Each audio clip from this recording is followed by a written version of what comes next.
კვარაცხელიას ჯანმრთელობის მდგომარეობა, რას ამბობს ტრავმირებული ლუის ენრიკე. კრისტალბეთ ეროვნული ლიგის გამორჩეული შეხვედრა, რომელ მოკრივეს უპირისპირდება ილია თოფურია და გათამაშება მარტივი წესებით. ამ და სხვა საინტერესო სიახლეების მოსმენამდე უყურეთ ვიდეოს ბოლომდე. დავიწყოთ საფრანგეთიდან, სადაც ხვიჩა კვარაცხელიამ ლიგა 1-ის ახალ სეზონში ძირითადი შემადგენლობიდან პირველად ითამაშა, თუმცა ქართველისთვის შეხვედრა ცუდად წარიმართა. მეოთხე წუთზე ხვიჩას ლანსის ნახევარმცველი ეუხეშა, რისთვისაც მან ყვითელი ბარათი მიიღო. მარცხენა ფეხზე დაზიანება აშკარა იყო, თუმცა კვარაცხელიამ თამაში მაინც გააგრძელა, მაგრამ თამაშის გაგრძელება 20-მე წუთიდან ვეღარ შეძლო, რადგან მორიგი ორთაბრძოლისას ისევ დაეცა და შეცვლა ითხოვა. აღნიშნულ ნახევარსაათში კვარაცხელია ბურთს 24 ჯერ შეეხო, 5 ჯერ მეტოქის საჯარიმოში. მისი 15 პასიდან კი 14 ზუსტი იყო. ეს შეხვედრა პარი სენ-ჟერმენმა ბარკოლას დუბლით 2-0 მოიგო. აღსანიშნავია, რომ ამ შეხვედრაში ქართველის რამდენიმე თანაგუნდელიც დაშავდა. ამ შემთხვევებზე და მათ მდგომარეობაზე შეხვედრის შემდეგ პარი სენ-ჟერმენის ფეხბურთელმა ლუკა ერნანდესმა ისაუბრა. კომენტარი გააკეთა ასევე ტრავმირებულმა ლუის ენრიკემ, რომელიც შეხვედრის პირველ ტაიმს თვალს ტრიბუნებიდან ატევნებდა. როგორია კვარას ლის და ბერალდოს დაზიანება? ჯერ არ ვიცი. სამედიცინო პერსონალის მიერ ჩატარებულ ტესტების შედეგებს უნდა დაველოდოთ.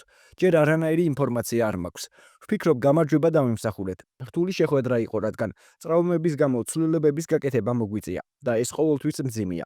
ბუნებრივია, ყველა მოთამაშე მნიშვნელოვანია. განსაკუთრებით მაშინ, როდესაც ყველასთვის საყვარელი შეჯიბრი ჩემპიონთა ლიგა ახლოვდება. ეს უმაღლესი დონის ფეხბურთია და გარკვეულწილად ტეტრისიც უნდა ვითამაშოთ, რათა მოთამაშეებს სათამაშო დრო სათანადოდ გადაუნაწილოთ. გვინდა რომ ჩემპიონთა ლიგაზე ჩვენს გულშემატკივრებს კვლავ სიხარული მოუტანოთ. რატომ გავატარე პირველი ტაიმი ტრიბუნაზე? პერსონალთან ერთად დიდი ხანი ვფიქრობდი ჩვენი თამაშის გაუმჯობესებაზე. რაგბის მწვრთნელები თამაშებს სხვა რაკურსით უყურებენ, რაც მგონია რომ ტაქტიკურად ბევრ რამეს ხდის აშკარას.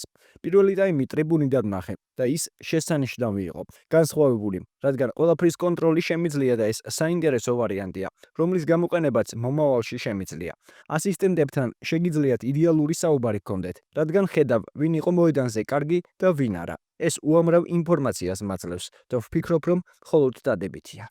კვარამ სამწუხაროდ ძლიერი დარტყმა მიიღო, რის გამოც თამაშის გაგრძელება აღარ შეეძლო. ლის შემთხვევაში დაზიანება სერიოზული არ არის. ბერალდოზე კი ვფიქრობ, რომ ყველაზე მძიმე დაზიანება მიიღო. ჯერ კიდევ არ ვიცი, რა დაემართა.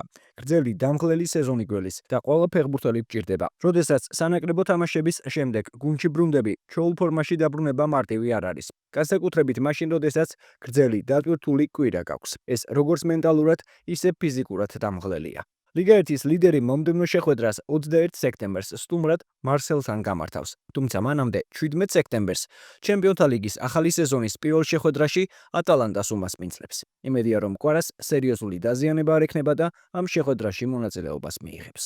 ლიგა 1-ში მორიგი შეხვედრა გამართა ქართველების მეცმა და მიმდინარე სეზონში პირველი ქულაც მოიპოვა. მეცის და ანჟერის დაპირისპირება ფრედ 1-1 დამთავრდა.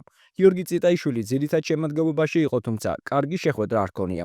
ის 72 წუთზე გიორგი აბუაშვილმა შეცვალა, რომელმაც შეტევის გამწვავება მხოლოდ ერთხელ სცადა. 4 ტურში დაგროვებული 1 გულით მეცი სატურნირო ცხრილის ბოლო პოზიციაზეა. მომდევნო ტურში კი მონაკოს დაუპირისპირდება. ახლა კი ლა ლიგა, სადაც ლიგა 1-დან გადასულმა გიორგი მიქაუტაძემ ვილიარეალის რიგებში პირველი შეხვედრა ჩაატარა და ატლეტიკოს დაუპირისპირდა. ეს შეხვედრა ქართველის გუნდმა 0-2 წააგო. ქართველი თავდამსხმელი ძირითად შემადგენლობაში იყო, თუმცა იმის გამო, რომ მთლიანად ვილიარეალს ცუდი შეხვედრა ჰქონდა, ქართველს ბევრი მომენტი არ ჰქონია. თუმცა შეტევაში ყველაზე მეტად მიქაუტაძე აქტიურობდა. ქართველი სადებიუტო შეხვედრაში 79 წუთზე შესვავეს. მარცხის შედეგად ვილიარეალს 4 ტურის შემდეგ 7 ქულა აქვს და სატურნირო ცხრილში ამ ეტაპზე მეხუთე ადგილს იკავებს. შემდეგ ტურში მიქაუტაძის გუნდი ოსასუნას უმასპინძლებს. იქამდე კი ჩემპიონთა ლიგის ფაზაზე ტოტენჰემს ესტუმრება. ახლა კი პორტუგალია, სადაც ნოდარ ლუმინაძემ სადებიუტო გოლი გაიტანა. მეხუთე ტურში ქართველის ეშტორილი ავს დაუპირისპირდა და 3-1 მოიგო. აღსანიშნავია, რომ პორტუგალიის უმაღლეს ლიგაში ქართველმა ნახევარმცველმა მეოთხედ ითამაშა და შეხვედრის მე-12 წუთზე მეტოქის საჯარიმოში ორ ფეხბურთელს აჯობა და მეკარეს ახლო მანძილიდან გაუტანა. შეგახსენებთ, რომ საქართველოს ეროვნული ნაკრების ნახევარმცველმა, რომელიც ბულგარეთთან ცვლილებაზე გამოვიდა, სადებიუტო შეხვედრაში კარგი შთაბეჭდილებაც დატოვა. გეტყვით იმასაც, რომ მიმდინარე სეზონში ეშტორილმა მეხუთე მატჩი გამართა და პირველად გაიმარჯვა. პორტუგალიაში კარგი შეხვედრა ჰქონდა გიორგი ქოჩორაშვილს, რომლის სპორტინგიც ოთარ მამაგაიშვილის ფამალიკაოს ესტუმრა. შეხვედრა ლისაბონელთა გამარჯვებით 1-2 დამთავრდა. ქოჩორაშვილმა შეხვედრა ძირითადი შემადგენლობიდან დაიწყო და 62 წუთამდე ითამაშა. ამ დროში კი საშუალო შეფასება დაიმსახურა. ოთარ მამაგაიშვილს კი ამ შეხვედრაში მონაწილეობა არ მიუღია. სპორტინგი 12 ქულით სატურნირო ცხრილის მეორე ადგილზეა. ფამალიკაო კი 10 ქულით მეხუთე პოზიციაზეა. აღსანიშნავია, რომ სპორტინგი მომდევნო შეხვედრას ჩემპიონთა ლიგაზე გამართავს. ქართველის გუნდი 18 სექტემბერს კაირაც დაუპირისპირდება. ლუკა ლოჩეშვილი კი ნიურნბერგის ბოლო შეხვედრაში საუკეთესო იყო. მეორე ბუნდესლიგაში ქართველის გუნდი კარლსრუეს ესტუმრა და 1-2 დამარცხდა. წაგების მიუხედავად ლუკა ლოჩეშვილმა, რომელიც სტუმართა ძირითად შემადგენლობაში იყო, შეუცვლელად ითამაშა და ბოლო წამებზე შეტევაში ჩართულმა კარში დაკმით სწონასწორობის აღდგენას სცადა. თუმცა ეს ვერ მოახერხა. საბოლოოდ ლოჩეშვილმა 7.7 ქულა დაიმსახურა, რაც მისი ბუნდესლიგებში ყველაზე მაღალი მაჩვენებელი იყო.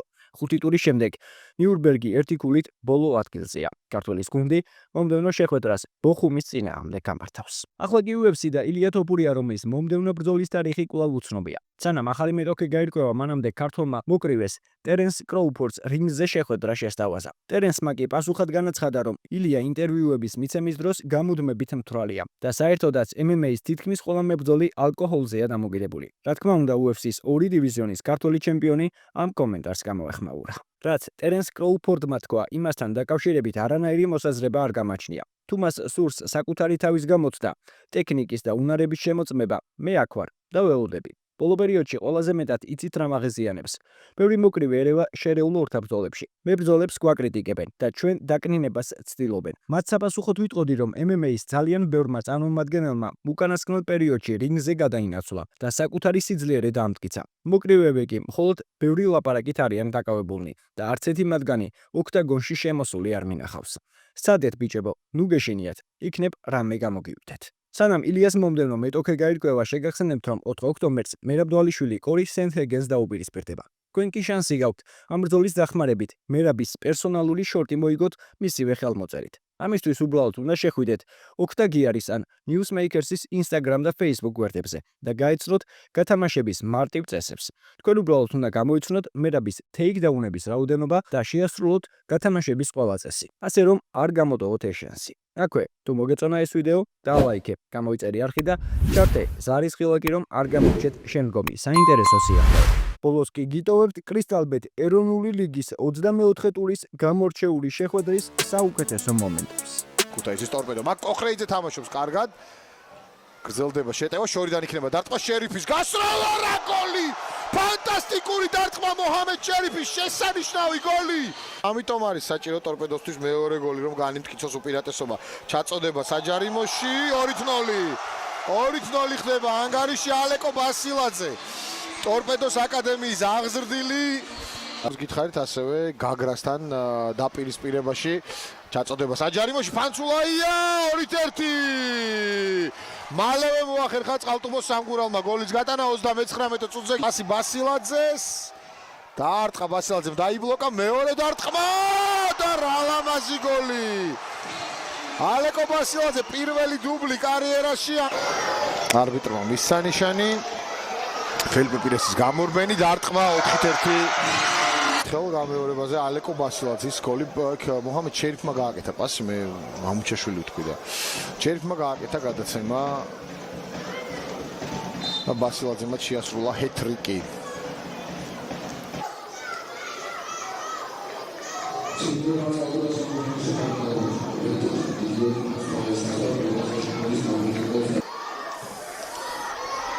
კისლეზიტა დარტყმა და 6-2.